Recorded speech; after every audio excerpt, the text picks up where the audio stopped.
Om Shanti.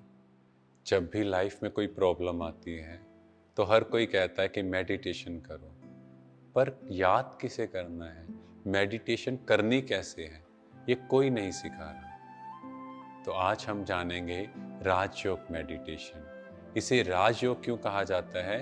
Because इसके द्वारा हम स्वयं के राजा बनते हैं। राजा मीन्स मैं डिसाइड करूं मुझे क्या बोलना है, सामने वाला नहीं डिसाइड करे मुझसे क्या बुलवाना है।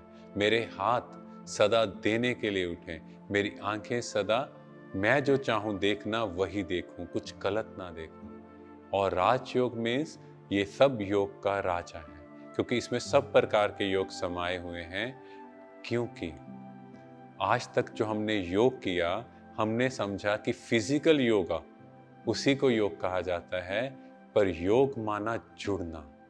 अब आत्मा का परमात्मा से मिलन होगा। इस देह और देह रूपी वस्तुओं को भूल मुझे उस परमात्मा से कनेक्ट करना है, जिसको सिंपल भाषा में हम समझें। जब हम मंदिर गुरुद्वारा गए तो वहाँ पर कहा गया कि अपने जूते चप्पल उतारो। उसका मतलब था ये शरीर रूपी चमड़ा उतार, माना इस शरीर को भूल, सिर्फ अपने को आत्मा देखो, आत्मिक भाव से एक दूसरे से मिलो। पर हमने क्या किया?